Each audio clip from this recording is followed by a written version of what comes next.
kepemimpinan dengan contoh, dengan kasunyatan dalam hidup yang ditempuh. Dan itu namanya pemimpin yang sifatnya karismatik. Megawati tidak mengundang Presiden Jokowi, bukan manusiawi karena disakiti, tidak. Dia menunjukkan seorang pemimpin karismatik, dia menunjukkan seorang pemimpin dengan kepemimpinannya. Begitu baru itu agak studi kebudayaan, baru itu agak terasa sedikit anthropological approach. Ya macam gitu, Bung. Kalau sebentar-bentar ya manusiawi itu ya, kalau Mega kecewa ya manusiawi itu ya. Iya, itu meletakkan Mbak Mega sebagai manusia. Nggak usah disebut Mbak Mega manusia, orang juga tahu beliau manusia. Sudah apa? Tapi manusia yang mana? Manusia yang bernama leader, manusia yang hold leadership dan the pattern.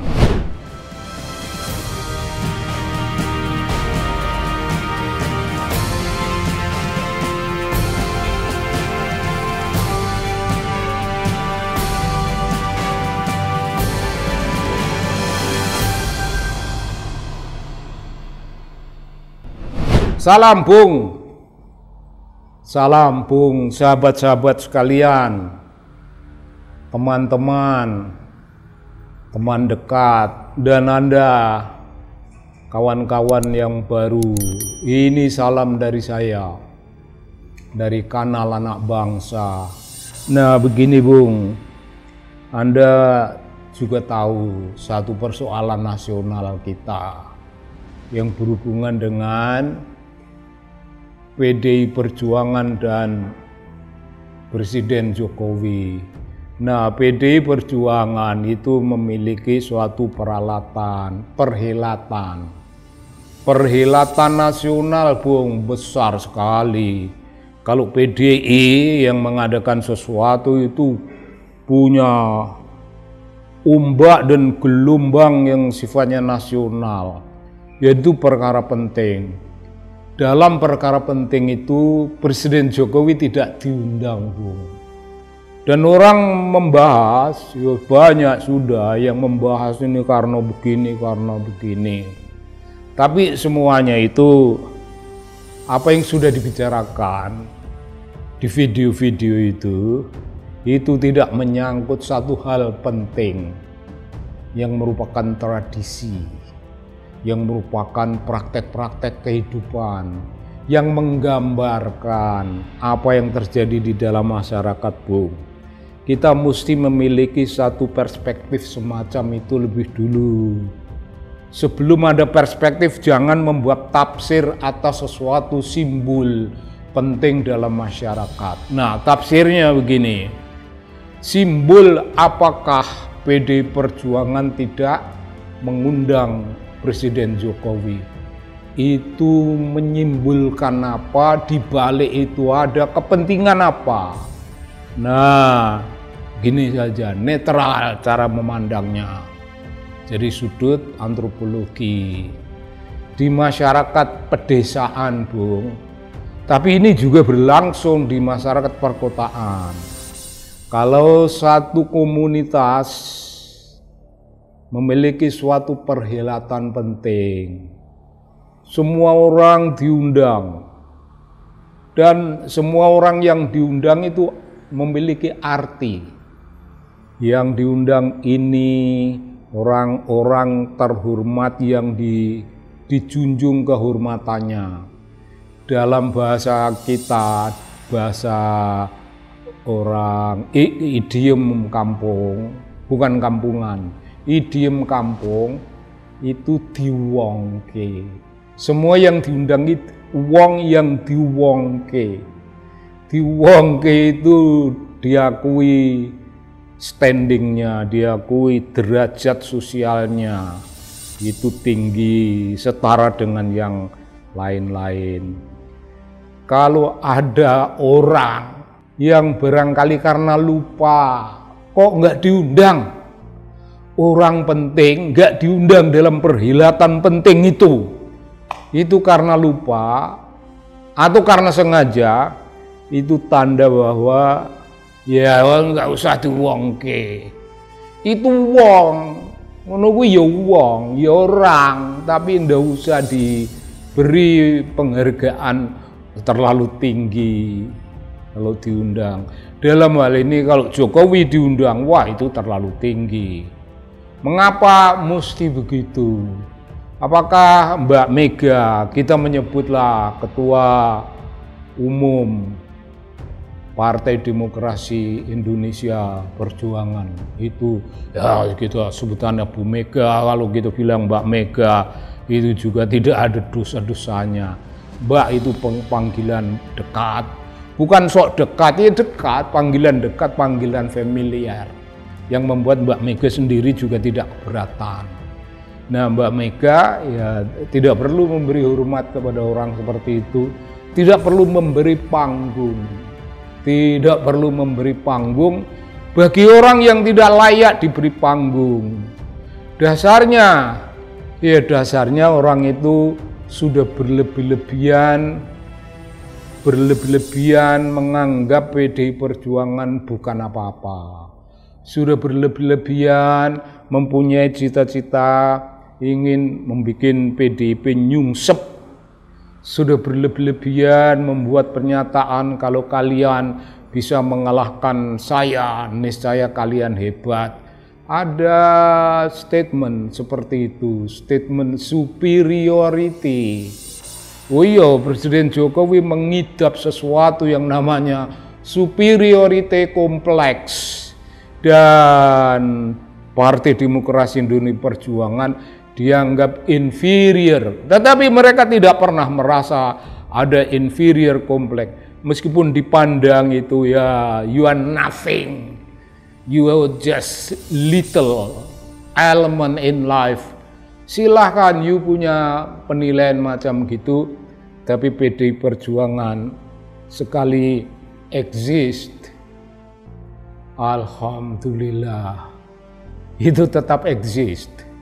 Jadi Presiden Jokowi menganggap itu PDI Perjuangan itu non-existent.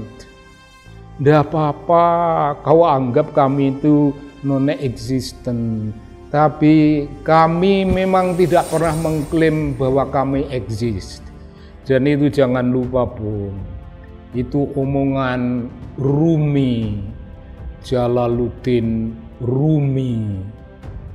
Existence started by the non-existent. Wah, PDI sudah benar. Those who feel he exists, it doesn't exist.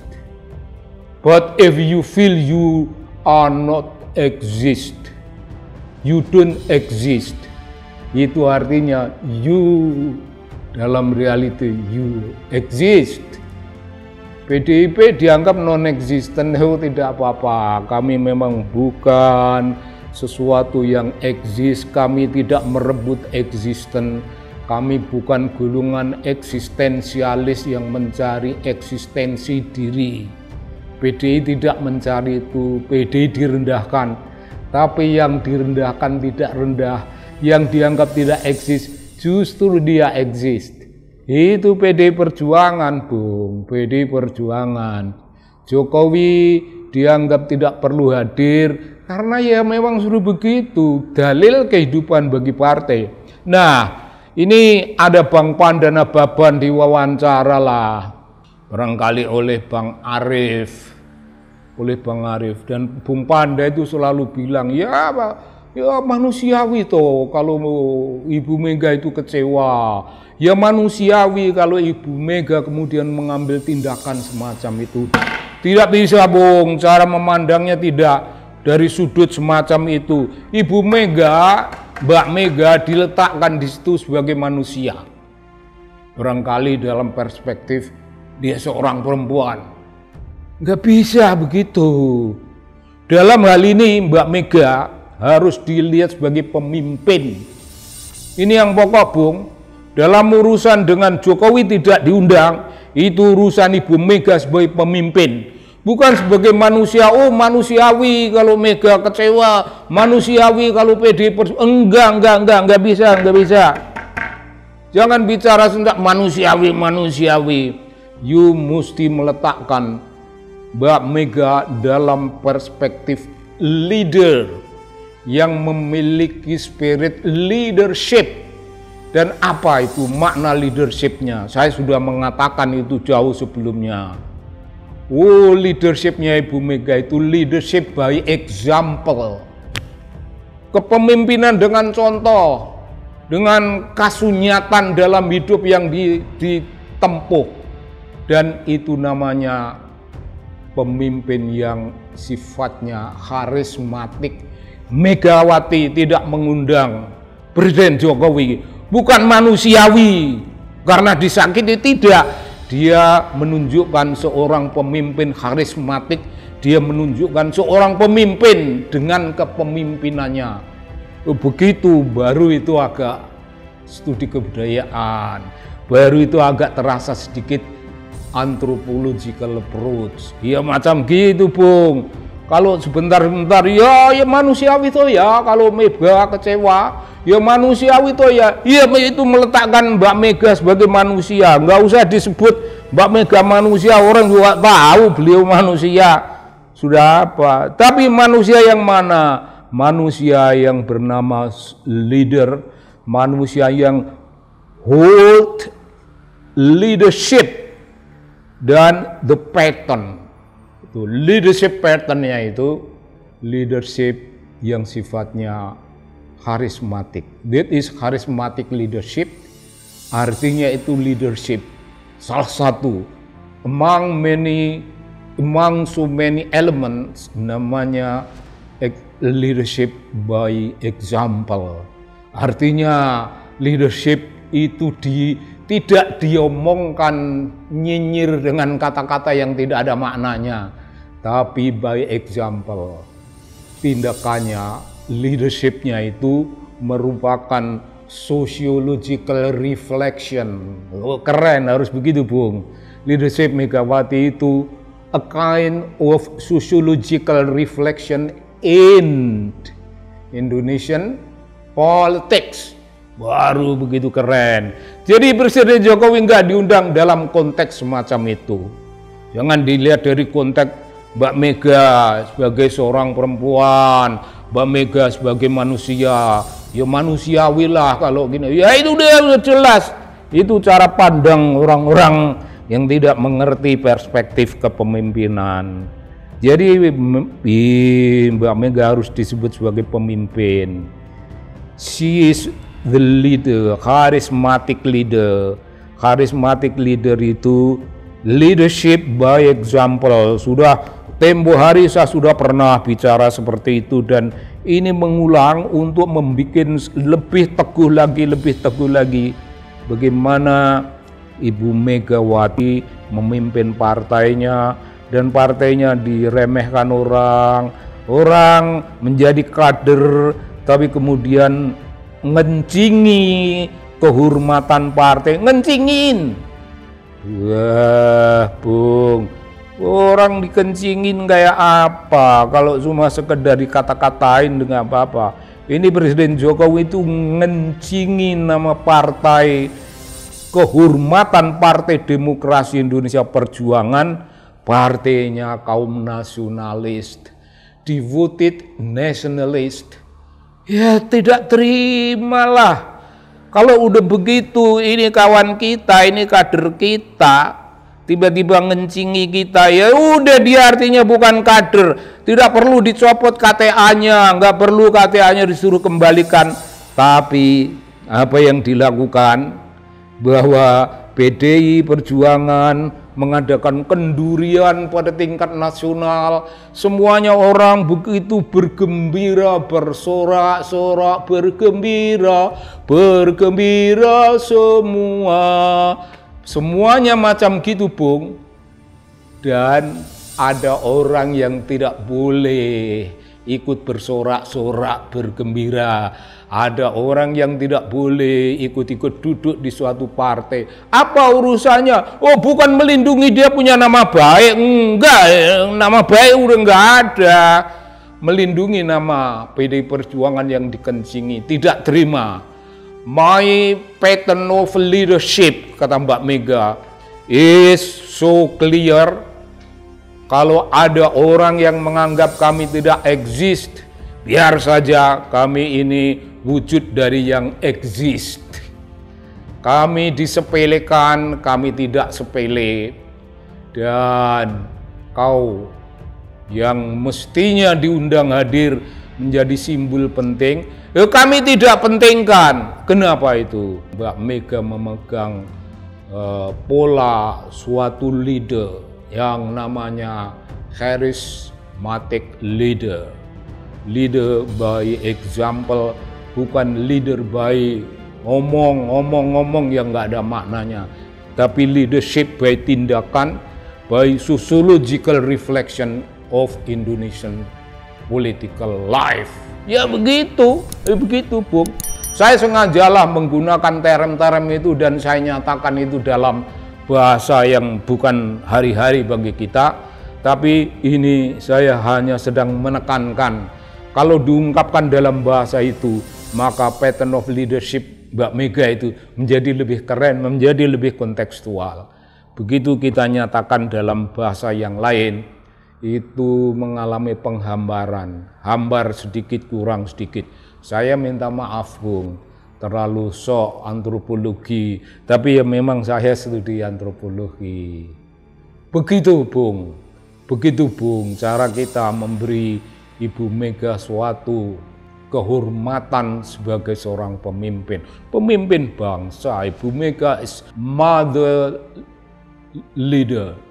Mother leader itu ibu bangsa. Bu Mega bagian dari ibu bangsa. Banyak orang sebagai bapak bangsa. Jangan lupa potensi beliau, kasunyatan politik beliau bagian dari ibu bangsa. Saya kira, Bung, bagus kalau kita akhiri. Kita akhiri sampai di sini, dan perspektif ini membuat orang eksis atau tidak eksis, membuat orang terhormat atau tidak terhormat telah dilakukan, dan begitulah gambaran suatu politik yang memiliki ketegasan. Itulah gambaran sebuah leadership, charismatic leadership yang mesti eksis, mesti hadir dalam Indonesian politics. Salam, Bung, terima kasih banyak.